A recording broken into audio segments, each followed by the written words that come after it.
Friends, आप सभी का मेरे यूट्यूब चैनल पे स्वागत है। मैं अर्चना यादव आप सभी का स्वागत करती हूँ। यह वीडियो लेक्चर बाल विकास के क्षेत्र से संबंधित है। इसके पहले वीडियो लेक्चर में हम देखे थे कि बाल विकास का अर्थ क्या होता है, बाल विकास की आवश्यकता क्यों है और बाल विकास के कुछ डेफिनेशंस के बारे में हमने पढ़े थे। तो चलिए पहले हम जो पहले वीडियो में पढ़े हैं उसको थोड़ा रिकॉल कर लेते हैं शॉर्ट में। तो सबसे पहले देखते हैं कि बाल विकास का अर्थ क्या होता है। तो बाल विकास से तात्पर्य बालकों के सर्वांगीण विकास से होता है। सर्वांगीण विकास में आता है बालक का शारीरिक, मानसिक, सामाजिक और व्यवहारिक विकास। ठीक, इसके बाद हम देखे थे बाल विकास की डेफिनेशन, 3 डेफिनेशन देखे थे। पहली डेफिनेशन थी क्रो एंड क्रो के अनुसार। क्रो एंड क्रो बोलते हैं कि बाल विकास वह विज्ञान है जो बालक के व्यवहार का अध्ययन गर्भावस्था से लेकर किशोरावस्था तक करता है। ओके, कब से गर्भावस्था से लेकर तो किशोरावस्था तक। फिर डार्विन के अनुसार देखे थे हम। डार्विन बोलते हैं कि बाल विकास व्यवहारों का वह विज्ञान है जो बालक के व्यवहार का अध्ययन गर्भावस्था से लेकर मृत्यु पर्यंत तक करता है। तो तीसरी डेफिनेशन है हरलॉक के अनुसार। हरलॉक बोलते हैं कि बाल विकास क्या है, मनोविज्ञान की वह शाखा है जो गर्भधान से लेकर मृत्यु पर्यंत तक होने वाले मनुष्य के विकास की विभिन्न अवस्थाओं में होने वाले परिवर्तनों का अध्ययन करता है। ओके, इसके बाद हम देखे थे कि बाल विकास की आवश्यकता क्यों है। तो बाल विकास की आवश्यकता क्यों है, तो बाल विकास की सहायता से हम बालकों की मनोरचना की जानकारी प्राप्त कर सकते हैं। बाल विकास की प्रक्रिया को समझाने में सहायक होता है। बाल निर्देशन व परामर्श में सहायक होता है। बालकों के प्रति भविष्यवाणी करने में सहायक होता है। बाल व्यवहार का मार्गांतरीकरण व नियंत्रण में सहायक होता है। ठीक, बाल विकास की सहायता से हम व्यक्तिगत भिन्नता की जानकारी प्राप्त कर सकते हैं। कक्षा शिक्षण व अधिगम का वातावरण बनाने में सहायक होता है। कक्षा में अनुशासन स्थापित करने में सहायक होता है बाल विकास। विशिष्ट बालकों के शिक्षण में सहायक होता है। बाल विकास की सहायता से हम विशिष्ट बालकों को समझ सकते हैं। ओके, आधी चीज़ें हमने देखे थे बाल विकास की आवश्यकता में। फिर चलिए दोस्तों, आज हम देखते हैं कि बाल विकास का क्षेत्र कौन कौन सा है, मतलब बाल विकास के अंतर्गत हम किन किन चीज़ों का अध्ययन कर सकते हैं। तो दोस्तों मैं बता दूं कि बाल विकास जो एक सब्जेक्ट है बहुत ज़्यादा ही विस्तृत यानी व्यापक सब्जेक्ट बन गया है अभी वर्तमान क्षेत्र में, वर्तमान समय में। जो बाल विकास के अंतर्गत क्या होता है, बालकों के विकास के सभी आयामों, स्वरूपों, असामान्यताओं, शारीरिक व मानसिक परिवर्तनों तथा उनको प्रभावित करने वाले तत्वों जैसे परिपक्वता और शिक्षण, वंशानुक्रम और वातावरण आदि सभी का अध्ययन किया जाता है। ठीक है दोस्तों, तो चलिए देखते हैं यहाँ क्या लिखा हुआ है। बाल विकास के क्षेत्र में गर्भधारण अवस्था से युवा अवस्था तक के मानव की सभी व्यवहार संबंधी समस्याएं सम्मिलित है। बाल विकास में क्या सम्मिलित है कि एक मिनट, गर्भधारण से लेकर गर्भधारण अवस्था से युवा अवस्था तक के मानव के सभी व्यवहार संबंधी समस्याएं सम्मिलित है। किसके अंतर्गत सम्मिलित है वो, बाल विकास के अंतर्गत। इस अवस्था के सभी मानव व्यवहार संबंधी समस्याओं के अध्ययन में विकासात्मक दृष्टिकोण मुख्य रूप से अपनाया जाता है। कैसा दृष्टिकोण अपनाया जाता है, विकासात्मक दृष्टिकोण। इन अध्ययनों में मुख्य रूप से इस बात पर बल दिया जाता है कि विभिन्न विकास अवस्थाओं में कौन कौन से क्रमिक परिवर्तन होते हैं, ये परिवर्तन किन कारणों से, कब और क्यों होते हैं। किस बात का ध्यान दिया जाता है कि जो विभिन्न विकास अवस्थाएं होती हैं उनमें कौन कौन से क्रमिक परिवर्तन हो रहे हैं और ये परिवर्तन किन कारणों से हो रहे हैं, उसका कारण क्या है परिवर्तन होने का, और वो परिवर्तन कब हो रहा है और क्यों हो रहा है। ठीक दोस्तों, इतना समझ में आया। आदि बातों का क्या होता है, इस बाल विकास के अंतर्गत अध्ययन किया जाता है। बाल विकास का क्षेत्र दिन प्रतिदिन बढ़ रहा है। बाल विकास विषय के क्षेत्र के अंतर्गत जिन समस्याओं अथवा विषय सामग्री का अध्ययन किया जाता है वो निम्न प्रकार हो सकती है। इसमें सबसे पहले क्या हो सकता है, बाल विकास के अंतर्गत हम किसकी स्टडी कर सकते हैं, तो वह है वातावरण और बालक, मतलब बालक के ऊपर वातावरण का क्या प्रभाव पड़ता है, इसका अध्ययन हम बाल विकास के अंतर्गत करते हैं। देखते हैं इसमें क्या लिखा हुआ है। बाल विकास में इस समस्या के अंतर्गत 2 प्रकार की समस्याओं का अध्ययन किया जाता है। प्रथम यह है कि बालक का वातावरण पर क्या प्रभाव पड़ता है। मतलब पहले हमें ये देखना होता है कि बालक पर वातावरण का क्या प्रभाव पड़ रहा है, अच्छा प्रभाव पड़ रहा है कि बुरा प्रभाव पड़ रहा है, ये देखना होता है। द्वितीय यह है कि वातावरण बालक के व्यवहार, व्यक्तित्व तथा शारीरिक विकास आदि को किस प्रकार प्रभावित करता है। दूसरा क्या है कि वातावरण बालक के व्यवहार, व्यक्तित्व तथा शारीरिक विकास आदि को किस प्रकार से प्रभावित कर रहा है।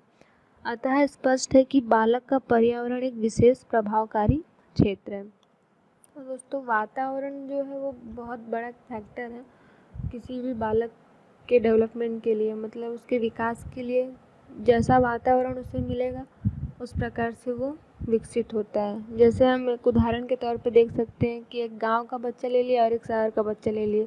तो गांव का बच्चा गांव के वातावरण में पला बड़ा है तो वो उस हिसाब से रहेगा, उसका जो बोलने का तरीका रहेगा या फिर उसकी मतलब ओवरव्यू, उसका ओवरलुक जो रहेगा वो गांव के जैसे रहेगा। और जो शहर का रहेगा वो शहर मतलब उसका बोलने का तरीका अलग रहेगा, उसका रहन सहन अलग रहेगा।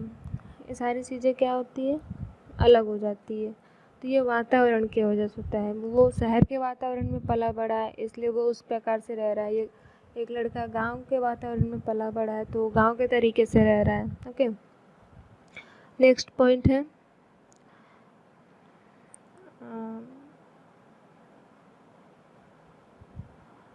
बालकों की वैयक्तिक भिन्नताओं का अध्ययन। मतलब बालक क्या होते हैं, सभी बालक व्यक्तिगत रूप से भिन्न होते हैं। भिन्नता हो सकती है, उनकी शारीरिक भिन्नता हो सकती है, बौद्धिक क्षमताओं की भिन्नता हो सकती है। ठीक है, तो इसकी स्टडी बाल विकास के अंतर्गत की जाती है। देखते हैं इसमें क्या लिखा हुआ है। बाल विकास में वैयक्तिक भिन्नताओं तथा इससे संबंधित समस्याओं का अध्ययन भी किया जाता है। वैयक्तिक भिन्नताओं का तो अध्ययन किया ही जाता है बाल विकास के अंतर्गत, लेकिन इससे संबंधित जो समस्याएं होती है उसकी भी स्टडी बाल विकास के अंतर्गत किया जाता है। व्यक्तिगत भेदों की दृष्टि से निम्नलिखित तथ्यों का अध्ययन किया जाता है। अब बच्चा एक दूसरे से अलग है व्यक्तिगत रूप से, तो किस चीज़ में अलग है, तो उसमें सबसे पहला है शारीरिक रचना से संबंधित जो भेद होते हैं उसका अध्ययन किया जाता है। मानसिक योग्यता संबंधी भेद, सामूहिक भेद, व्यक्तिगत संबंधी भेद, सामाजिक व्यवहार संबंधी भेद, भाषा विकास संबंधी भेद। मतलब सभी बच्चों का भाषा अलग होगा, वे व्यक्तिगत रूप से अलग होते हैं, उनका व्यक्तित्व अलग होगा, उनका सामाजिक व्यवहार अलग हो सकता है। कोई बहुत अच्छे तरीके से समाज में रहता है, कोई अपने आप को एडजस्ट नहीं कर पाता है समूह में यानी समाज में। तो सारी चीज़ों का अध्ययन इसके अंतर्गत किया जाता है। नाउ नेक्स्ट पॉइंट है मानसिक प्रक्रियाएं। बाल विकास में बालक की विभिन्न मानसिक प्रक्रियाओं का अध्ययन भी किया जाता है, जैसे प्रत्यक्षीकरण, सीखना, कल्पना, स्मृति, चिंतन, साचार्य आदि। ये सारी चीज़ क्या है, मानसिक प्रक्रियाएं हैं ये। मतलब किसी चीज़ को वो देख रहा है, वो प्रत्यक्षीकरण करके वो उसमें से कौन सी चीज़ सीख रहा है। ठीक है, कल्पना कर पा रहा है कि नहीं कर पा रहा है, उसकी स्मृति कैसी है, मतलब मेमोरी पावर कैसा है उसका, वो चिंतन कर पा रहा है कि नहीं कर पा रहा। ये सारी चीज़ें क्या किया जाता है, बाल विकास के अंतर्गत इन सारी चीज़ों का अध्ययन किया जाता है। इन सभी मानसिक प्रक्रियाओं का अध्ययन दो समस्याओं के रूप में किया जाता है।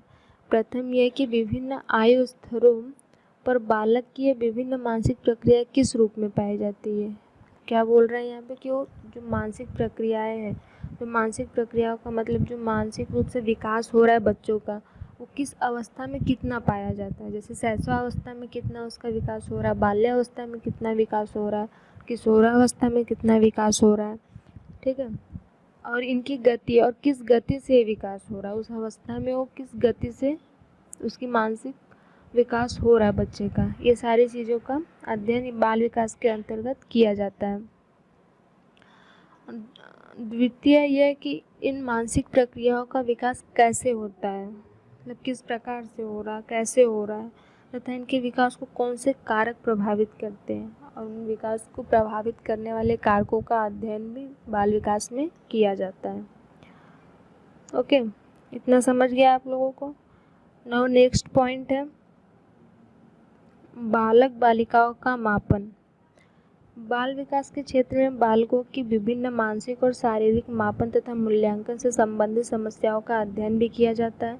मापन से तात्पर्य है कि इन क्षेत्रों में उसकी समस्याएं क्या है और उनका निराकरण कैसे किया जा सकता है। ठीक है, क्या बोल रहा, बाल विकास के क्षेत्र में बालकों की विभिन्न मानसिक और शारीरिक मापन का मूल्यांकन किया जाता है। मानसिक और शारीरिक, ऐसा बोला जाता है कि मतलब बालक और बालिकाओं का जो ग्रोथ होता है मानसिक रूप से या फिर शारीरिक रूप से, वो विभिन्न एज ग्रुप में अलग अलग होता है। लड़कियों का बोलते हैं कि बाल्यावस्था में उनका जो शारीरिक ग्रोथ है, वो शारीरिक विकास वो ज़्यादा होता है एज़ कम्पेयर टू बॉय। ठीक, तो ये सारी चीज़ों का अध्ययन भी बाल विकास में किया जाता है कि क्यों ऐसा हो रहा है। फिर उन समस्याओं का निराकरण भी किया जाता है। जो बालक बालिकाओं से संबंधित समस्याएं होती है वो भी अलग अलग होती है। अब उन क्या है, लिंग अलग अलग है तो उनकी समस्याएं भी अलग अलग होगी, तो उन समस्याओं का निराकरण भी किया जाता है बाल विकास में। फिर नेक्स्ट पॉइंट है बाल व्यवहार और अंतःक्रियाएं। इसमें क्या दिया है, बाल विकास के अध्ययन क्षेत्र में अनेक प्रकार की अंतःक्रियाओं का अध्ययन भी होता है। बालक का व्यवहार गतिशील होता है तथा उसके विभिन्न शारीरिक और मानसिक योग्यताओं और विशेषताओं में क्रमिक विकास होता रहता है। क्या होता है, जो बालक और बालिकाएं दोनों का बोल सकते हैं, उनका क्रमिक रूप से विकास होता है शारीरिक और मानसिक। अतः स्वाभाविक है कि बालक और उसके वातावरण में समय समय पर अंतःक्रियाएं होती रहती है। अब यहाँ अंतःक्रियाएं मतलब क्या, तो मतलब जैसे देखो, बालक का मानसिक विकास हो रहा है तो वो किस प्रकार से हो रहा है, उसके वातावरण, उसको किस प्रकार का वातावरण मिल रहा है, ये सारी चीज़ें डिपेंड करती है कि उसका मानसिक विकास किस प्रकार से हो रहा है। ठीक है, अंतःक्रिया मतलब ये कि वो अपने आसपास के वातावरण से क्या सीख रहा है और अपनी मानसिकता को किस प्रकार से विकसित कर रहा है। ये जो इन दोनों चीज़ों को जोड़ता है वही अंतःक्रिया हो जाती है। एक बालक की अंतःक्रियाएं सहयोग, व्यवस्थापन, सामाजिक संगठन या संघर्ष, तनाव और विरोधी प्रकार की भी हो सकती है। मतलब वातावरण में अगर अच्छे लोग नहीं हैं, समाज में अच्छे लोग नहीं हैं और बच्चा उन्हीं के बीच में रह रहा है तो बच्चा उसी प्रकार का बनेगा। ठीक है, और अगर उसके आसपास सहयोग वाले लोग रह रहे हैं, मतलब हेल्पिंग नेचर के लोग रह रहे हैं, तो बच्चा भी उसी नेचर का बनेगा। तो हम मतलब ओवरऑल कह सकते हैं कि वातावरण बहुत ज़्यादा फैक्टर करता है बच्चे के मानसिक विकास पर। ठीक है, बाल मनोविज्ञान में इस समस्या का भी अध्ययन किया जाता है कि विभिन्न विकास अवस्थाओं में बालक की विभिन्न अंतःक्रियाओं में कौन कौन से और क्या क्या क्रमिक परिवर्तन हो रहे हैं। देखिए, विभिन्न अंतःक्रियाओं में कौन कौन से और क्या क्या क्रमिक परिवर्तन होते हैं तथा इन परिवर्तनों की गतिशीलता किस प्रकार होती है, इसका भी अध्ययन बाल विकास के अंतर्गत किया जाता है। नेक्स्ट पॉइंट है समायोजन संबंधी समस्याएं। बाल विकास में बालक के विभिन्न प्रकार की समायोजन समस्याओं का अध्ययन भी किया जाता है। साथ ही इस समस्या का अध्ययन भी किया जाता है कि भिन्न भिन्न समायोजन क्षेत्रों में वो क्षेत्र कौन कौन से, पारिवारिक समायोजन, संवेगात्मक समायोजन, शैक्षिक समायोजन, स्वास्थ्य समायोजन आदि में भिन्न भिन्न आयु स्तरों पर बालक का क्या और किस प्रकार का समायोजन है। इस क्षेत्र में कुसमायोजित व्यवहार का भी अध्ययन किया जाता है। ठीक है, जैसे देखिए, ये बालक अपने आप को परिवार में किस प्रकार से समायोजित कर रहा है। उस ऐसा अवस्था में रहेगा तो उसका समायोजन अलग रहेगा, बाल्यावस्था में अलग रहेगा, किशोरावस्था में अलग रहेगा। मतलब अलग अलग अवस्था में वो अपने परिवार के साथ अलग अलग तरीके से समायोजित हो पाता है। मतलब किशोरावस्था में बहुत कम समायोजित रहता है अपने परिवार में। और फिर संवेगात्मक संयोजन उसका होता है। फिर शैक्षिक समायोजन किस प्रकार से वो कर रहा है, ये सारी चीज़ों का अध्ययन क्या किया जाता है, बाल विकास के अंतर्गत किया जाता है। और वो बच्चा अगर अपने आप को समायोजित नहीं कर पा रहा है, मतलब परिवार में या फिर विद्यालय में, ये सारी चीज़ों में वो अपने आप को समायोजित नहीं कर पा रहा, तो क्यों नहीं कर पा रहा, उसका कारण क्या है, इसका अध्ययन भी बाल विकास के अंतर्गत किया जाता है। ओके, फिर इसके बाद हम देखते हैं विशिष्ट बालकों का अध्ययन। विशिष्ट बालकों का अध्ययन भी बाल विकास के अंतर्गत किया जाता है। अब विशिष्ट बालक मतलब क्या? तो विशिष्ट बालक दो प्रकार के होते हैं। एक तो जो बहुत होशियार मतलब बौद्धिक क्षमता उच्च बौद्धिक क्षमता वाले होते हैं वो, और एक होते हैं जो बहुत ही निम्न बौद्धिक क्षमता वाले होते हैं। दो प्रकार के विशिष्ट बालक होते हैं।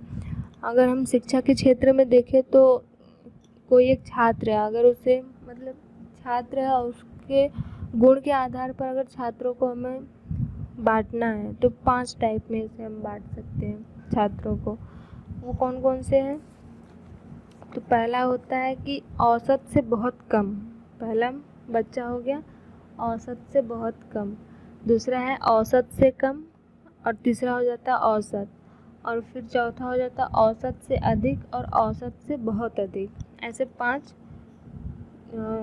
पांच टाइप में हम बच्चों को बांट सकते हैं, छात्रों को उनके गुण विशेष के आधार पर। तो इसे हम शिक्षा के क्षेत्र में क्या बोलते हैं? 5 पॉइंट स्केल, FPS। क्या बोलते हैं? FPS,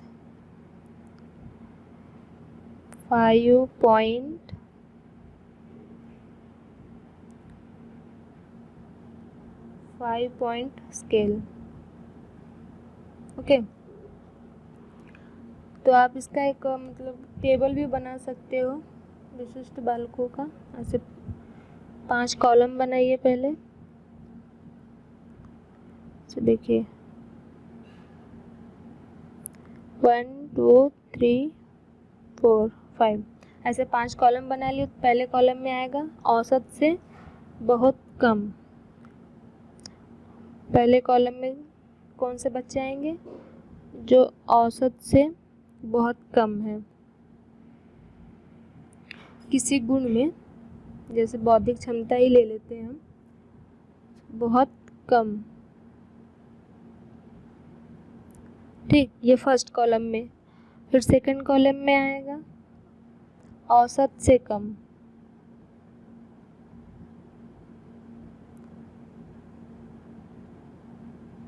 okay. सेकंड कॉलम में क्या आएगा? औसत से कम।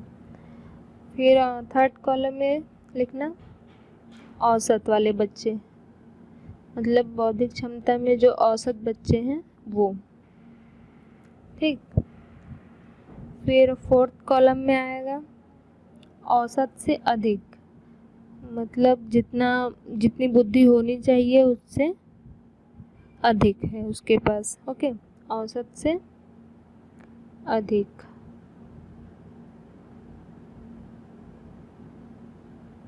फोर्थ कॉलम में। फिर फिफ्थ कॉलम में क्या आएगा?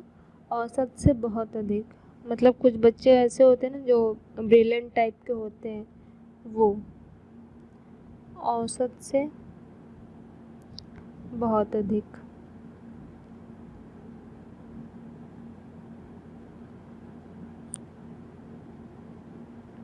ऐसे 5 कॉलम बन गए। अब इस कॉलम में देखना जो मतलब फर्स्ट वाले कॉलम का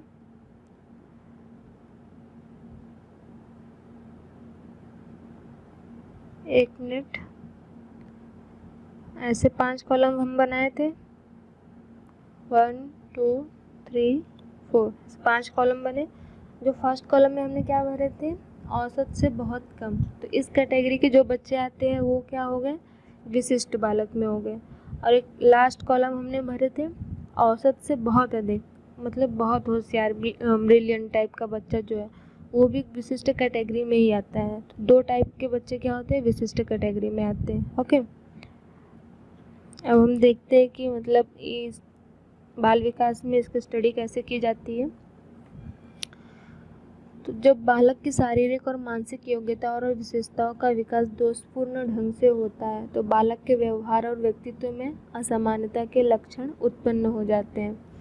बालक विकास में इन विभिन्न असमानताओं और इनके कारणों और गतिशीलता का अध्ययन होता है। मतलब जैसे देखिए बालक में दोष क्यों आया है, मतलब अगर उसकी डेवलपमेंट नहीं हो रही तो क्यों नहीं हो रही है, उसकी मानसिक क्षमता डेवलप नहीं हो रही है तो क्यों नहीं हो रही है, उसका शारीरिक विकास नहीं हो रहा तो क्यों नहीं हो रहा है। सारी चीज़ों का अध्ययन बाल विकास में किया जाता है। तो जो विशिष्ट बालक होते हैं वो कौन कौन से हो सकते हैं? शारीरिक रूप से अस्वस्थ रहने वाले बालक, ठीक है, हमेशा बीमार रह रहे हैं ऐसे बालक। और जो पिछड़े बालक होते हैं वो अपराधी बालक मतलब कुछ बालक ऐसे होते हैं जिन्हें अच्छा वातावरण नहीं मिल पाता है, वो अपराध के रास्ते पे चले जाते हैं, वो अपराधी बालक हो गए। वो भी एक विशिष्ट कैटेगरी में ही रखे जाते हैं। जो समस्यात्मक बालक मतलब किसी बालक को कोई किसी प्रकार का समस्या, जैसे कुपोषित बालक हो गया, कुपोषण की समस्या, वो सारी चीज़ें किसके अंतर्गत, विशिष्ट बालकों के अंतर्गत रखा जाता है इन बालकों को। ठीक है, तो इन सारी जो मतलब इन समस्याओं से जो बच्चे जूझ रहे होते हैं उनका अध्ययन भी किया जाता है बाल विकास के अंतर्गत, विशिष्ट बालकों की कैटेगरी में रखकर।